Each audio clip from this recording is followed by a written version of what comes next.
Sunday, 4 p.m. at Atco Field. It is Cavalry FC hosting their minor soccer day as they will welcome York to Spruce Meadows. It is the manager, the coach, the GM, the face, the gaffer, the hair. It's everything. Tommy Wheeldon Jr., how are you, buddy? Yeah, good. I'm trying to blend in with you, wearing a hat on your show these days, it seems, but it's also to tone down the hair with a little bit of wind outside today, so keeps me somewhat tidy and also promotes the brand, right? I love it. And the horseshoe, that fits in nicely with the Spruce Meadows. The swag is, they've done a really good job, Tommy. Quite impressed. You guys are on a nice little run of form. You've won 4 in a row before that draw at Forge, which is a notoriously difficult place to play. And it was actually cool to be sitting at a pub watching it on TSN and being like, oh, yeah, this, watching it go with buddies and explaining about the league and that rivalry, which has been the best in the league in its 7 years. What have you made of the recent run of play? And I guess your takeaways from that weekend draw at Hamilton?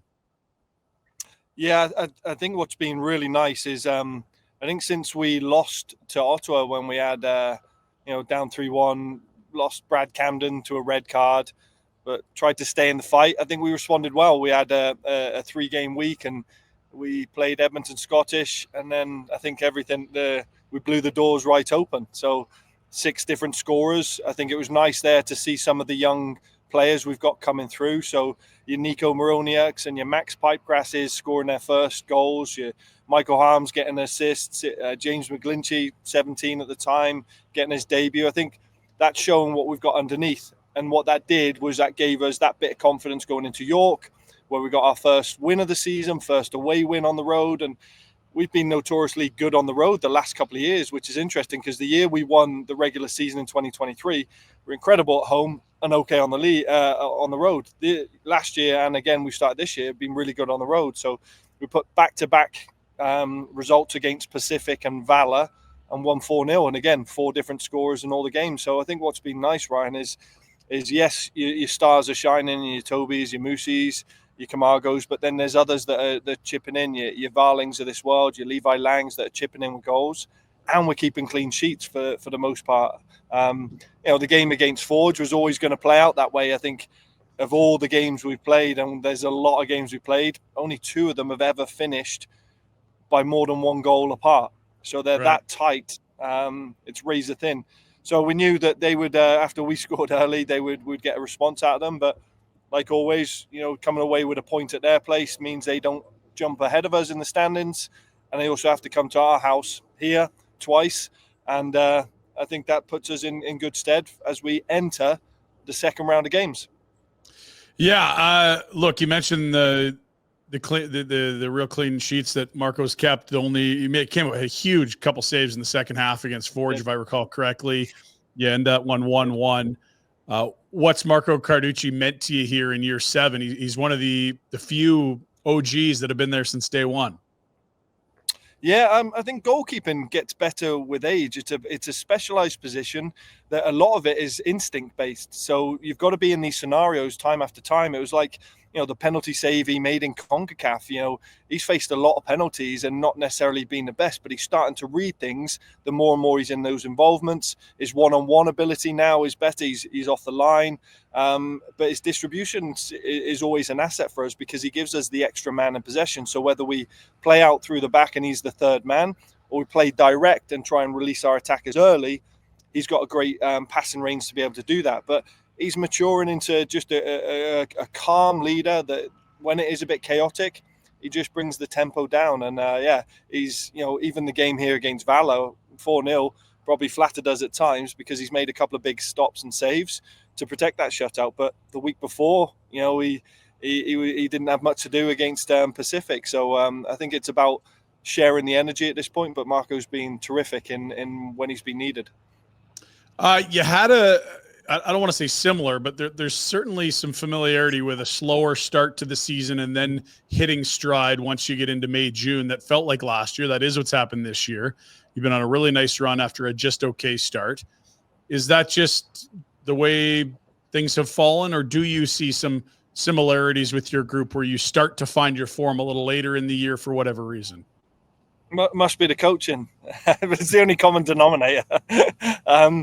Yeah, it's a funny one, that, right? Because I think because we start early, so we came out the first 6 weeks of we came back like as soon as New Year's Day was done. Lads were in like the 3rd of January. We're preparing for that, February battle with Pumas. And then after that, you kind of finish at the end of Feb, and you're like, well, a little bit of a break, and then we got to get the lads up again. So from an emotional perspective, the forming, storming, norming, and performing, you rise and then you dip. And I think what it's taken us is we have a certain way of the way we want to play, and we're very principle based. And sometimes we get it wrong at the start because, we're giving away errors. I think there was an error leading to the Vancouver goal and things like that. But in the long race, we find that those are the things that break down teams when you play them 4 times. So if we play very pragmatic at the start and tried to grind out the odd 1-0, that's when you do it at the end of the season. You've got to try and get through these high presses to low blocks.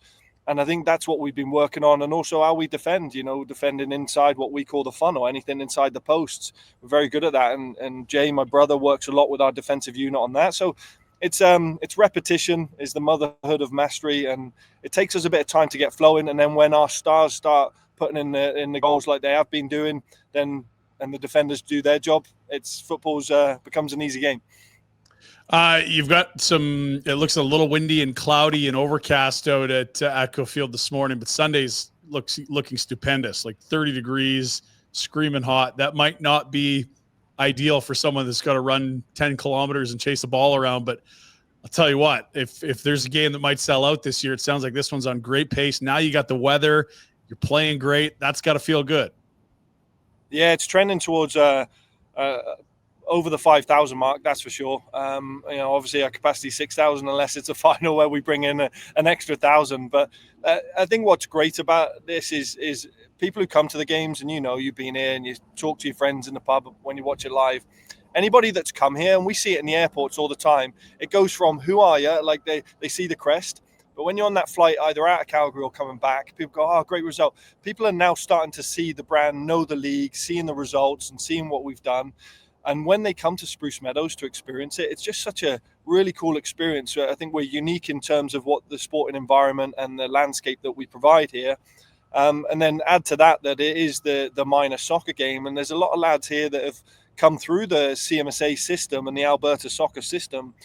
And they're going to be wearing their jerseys reporting to the game. So I think there's a nice, passing of the torch. And we always say that, Nick Ledgerwood used that saying a lot when he does the camps about if you can see it, you can be it. And I know you brought your twins to the game and they'll see your Ali Moussis, they'll see Shamit Shomes or Sergio Camargo, and kind of something about them will liken them to it. And, I know my son Jax likes to watch Toby Washewski because he's a number 9 and they want to be like them. So I think that's a great passing of the torch, and look forward to a great day. Yeah, it's a good reminder why this league's here and what it's here to do. Nick Ledgerwood had to go over and play in Germany as a teenager to try to chase his dreams. And now in 2025, if he was 16 years old, this would be a league that would be all over him, and he'd be likely either getting or soon to be getting big minutes in this league. And we've seen players purchased from this league and go on to great heights, playing on our men's national team, moving to MLS, heading over to Europe into top leagues. It's pretty impressive in 7 years how much the landscape can change in this country. Just a thought on the state and the health of the league. I know you had to fight through COVID early. I think you'd love to have a few more teams at this point. There is a new commissioner after a short run from the last one, but a successful one. Where are you at on the overall health of the league now, just a year out from the World Cup? Yeah, I think it was a case of the pandemic was never in the risk matrix. Ian Allison always likes to say that. And we're fortunate we have an incredible ownership group. The Southern family have been incredible in terms of promoting the sport, this community, and what we're trying to do as Canadians. Where the league's at, I think when we've done Kelowna as CPL on tour and Quebec City's been similar in Laval, I think what you're seeing is why we're doing that is because they're markets that are interested. And I think what's happening now is ensuring that it's not just a really good ownership group, because look, FC Edmonton was a team and a club that had lasted for 10 years in the NASL and then obviously came across to CPL. But if you don't have everything from, an ownership group that has, a decent amount of wealth to, a facility of your own. And I think what you're seeing with these size facilities, the 5, 6, 7,000s, are probably the best starting point, so that it becomes a really good atmosphere. And the CFL stadiums are fun to play in, but it doesn't do the league justice in terms of the amount of people there. So Forge, for example, I think there was 6,000, 7,000 people in there. But it doesn't necessarily feel like that, even though it's a cracking stadium. So I think what they're doing now with any clubs that are coming in, making sure there's a model that becomes sustainable. And I think once the World Cup comes through our shores, I think the ripple effect will be very similar to how the MLS experienced after they launched after the 1994 World Cup. It takes time, Mark Noonan always tells the story that, he was working for the MLS in those times. And after the first 8 years, he commissioned the letter to be going out publicly saying we're folding the league. And it was only that a couple of the owners said, hang on a minute, let's try this, this and this. They got together, and now we see what we see, where you got your Messis in there and a team owned by Beckham, and you've got superstars going in there and crowds that are just massive. So it does take time in North America. We're competing against some incredible sports here with hockey and NBA and NFL and CFL and all those. It's what happens. So we've just got to be a bit patient, but the overall perspective is still positive. Good, nice little run at home with another trip to Halifax squeezed in there. You've also got the second leg of your Canadian Championship tie with Vancouver FC coming up early in July. You excited about that? I know it is a unique atmosphere. I'd call it probably one of the most, famous, or maybe what would you call it, like a flagship type venue for this league at this point. I know the commissioner spoke very highly of it, especially after the final. Yeah, definitely. I mean, our place, I'm always going to be biased to our fans because I feel an energy and a connection, and I think we have a great atmosphere here. I think Halifax is similar, going there as an away opponent. You know that they want to give you a hard time, and there's the East Coast banter. But afterwards, you might see them, when you go into the restaurant downtown, they'll give you a bit of banter, but there's a lot of respect and admiration there that it's left at the gates when they leave the stadium. I think our performance there was very surgical in terms of, being in the game, scoring, just before halftime. And then, to get the 2 goals from Ali Musi just killed them off because it was a tight game.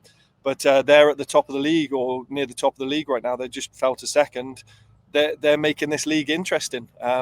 What's good about our travel schedule as well, right, with going and playing them again this month, is we'll have done, we've done 5 of the East Coast trips already. That'll be the 6th. Then they have to come to our house. And then with it, the travel gets shorter, and it's massive in terms of energy management. As it pertains to then the Can Champ, the important thing in any first leg is stay in the tie. It's no different in the CONCACAF one.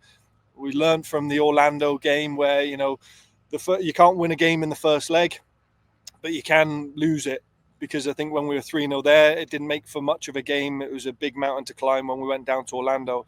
We did something different in Pumas, and even the way we performed in the second half, even down to 10 men, was remarkable. If Ali Musi scores that goal at the end, we've done the unthinkable and pushed it to extra time against a giant of Mexico.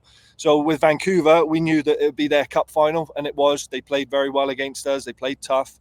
But they've got to come to us in July 8th for the second leg, and then we'll probably have a few more bodies back, not only from international duty that are around now, but from injury. And when you have your Cobbses and your Gutis and your Michael Baldissimos and your Bradley Camdens available again, that's a strong squad.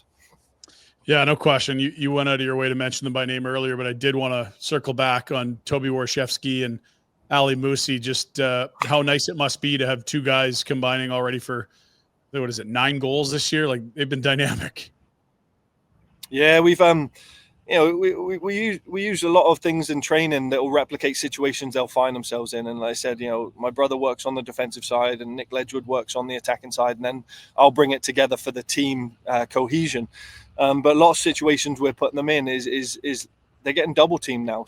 So if Toby's got 2, there's a man wide open. If Ali's got 2, there's a man wide open. And we saw that in the final when Sergio Camargo scored. People started forgetting about him because they were that obsessed with stopping Toby, stopping Musi. But they're still scoring, and they're scoring in different ways. I mean, you look at the goal that Toby scored on the weekend. That's just him. He does some magical things. Ali has the same thing. So to have a couple of Mavericks in the team, then you have people like Shamit Shome and Sergio and Jay Erdman, Nicholas Veiling, Fraser Ed, that play a very functional role for us to allow those guys to do what they do. And they've been a joy to work with, because both great lads as well, and add something to the locker room. Well, we look forward to the game of the weekend. Weather should be great. The form of the club's been outstanding. Congrats on the recent run. Enjoy this nice run of play where most of it's at home over the next month. And we can't wait to see you down at Atco Field, Tommy. Right, sounds good. Thanks, Ryan. Hey, buddies, thanks for watching. We appreciate it. Also, if you could throw in a like and subscribe, it does help us out with what it is we are doing. And check out more at flamesnation.ca.